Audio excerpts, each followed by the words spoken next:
Welcome. Today we're talking with Mark Scholl. He is a principal at Wipfli's Risk Advisory and Forensics practice.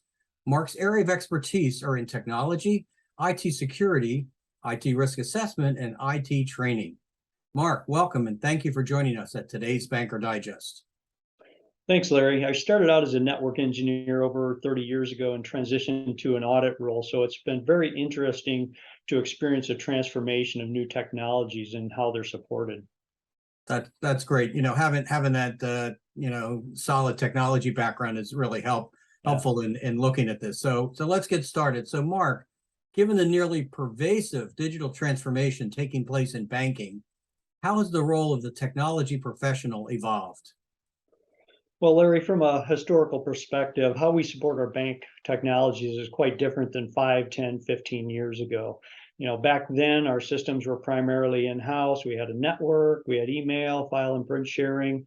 Some banks have always outsourced their core, but not like we're seeing today. There were fewer applications to support, so it was easier for an IT professional to be a jack of all trades.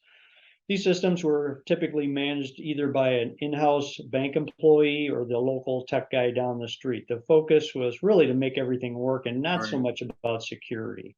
Now there's more focus on managing the technology, and through the digital transformation, we now have many more systems, check imaging, CRM, remote deposit capture, and Mm-hmm. many forms of electronic funds transfer. With more resilient hardware, wider internet bandwidth, and secure remote access technologies, it's really changed how and who supports our information systems. Almost 100% of the support can be performed remotely, which means less windshield time. So we're experiencing a transition of the IT role to a more of a project management role as network support continues to be more outsourced. For many banks, this has been shifting to managing vendors that support their management of their hardware and software. It's less on providing in-house support, and this is particularly true for smaller institutions. Today, Mm-hmm. a matter of managing projects, taking on a project, completing it on time and within budget. Yep, yep. Thank you, Mark. Agreed. So, you mentioned the vendor, management thing. How has the expanding banking technology capabilities impacted vendor selection and then vendor management? That's a good question. Just about every industry is experiencing an increased use of outsourced technology. Moving to the cloud is inevitable. Microsoft, through their licensing, is providing incentives to move to their hosted platforms. Mm-hmm. Amazon and Google are also big players for cloud hosting services. As a result, third-party risk management continues to be more important. There must be more attention spent making sure the bank has the right vendors. The bank must understand the due diligence process for selecting products and services, understand contracts, knowing their terms and conditions, monitor system availability, uptime, and of course, assurance that their customer data is protected and secure. Fortunately, there's more vendors with solid experience in the banking sector specializing in IT solutions. They understand, the bank's needs and challenges. They understand the bank's regulatory environment. All right. And I like it when a vendor provides a prepared due diligence packet without you even having to ask. Right. Yeah, that really shows that they understand the whole process. So Mark, thank you. So we continue to hear about and read about the big talent war. How does this change the bank's technology design on impacting and recruiting and retention of technology professionals? Well, finding a job has never been easier. I've heard it described in many ways, but my favorite is the great reshuffle. Attracting talent has never been more important. This may mean we have to abandon traditional ideals, things like, flexible work time to promote work-life balance or Mm-hmm. alternative work arrangements. Some employers are even going to a 4-day work week. Working remotely can also open up opportunities for the bank. The pandemic has shown us that working remotely works.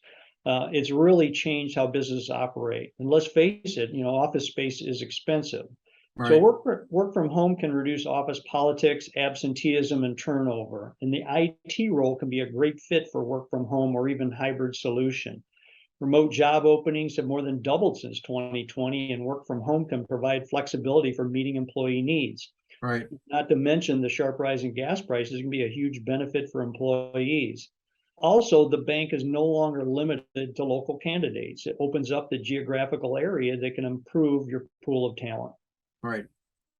Yeah, at the lot of benefits there that were unanticipated. So, so thank you. So Mark, in your consulting work, what are the big technology issues you are discussing with bank boards and senior executives? Well, looking forward, every IT investment decision must be supported by the bank's technology roadmap. The bank should have a solid IT strategic plan. IT decisions need to be held with the stakeholders, the technology committee, board, C-suite. Our IT support model is going to continue to change. We need to think service, not infrastructure. And it's all about managing change. One of my favorite quotes is, and it's been said by a lot of different people in many ways, but the pace of technology will never be slower than it is now. And we all know that change is not easy. And of course, we can't ignore cyber threats. We must understand the roles and responsibilities between the bank and their vendors. Incident response continues to be more important when third parties are involved.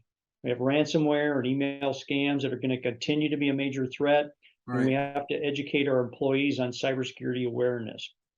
Bank examiners will continue to focus on cybersecurity. The financial services industry is part of our nation's critical infrastructure, and we need right. to have the ability to focus to prevent, detect, and recover from cyber attacks. Everyone and every business, large or small, is a target. Right, right. Unfortunately, that's true. Thank you, Mark. Your insights on banks shifting to managing technology superbly fits with the evolving landscape of multiple providers seamlessly collaborating in a cloud computing environment. So thank you for sharing your perspectives with today's Banker Digest. Yeah, Larry, first and foremost, I'm not telling anyone to ditch their in-house IT department. If a financial institution has the IT talent and is cost effective, then they're very fortunate. But even if you have an in-house IT talent, outsourcing may be a way to transition some of the grunt work like backup or supporting email. So Right, outsourcing doesn't have to be all or nothing. It can be a mixture. The skills, culture, and business strategy are going to be what define your mix. So thank you, Larry, for having me as a guest today. great, great. Thanks again, Mark. In closing, thank you for joining today's Banker Digest. If you have additional questions for Mark, please leave the link in his bio.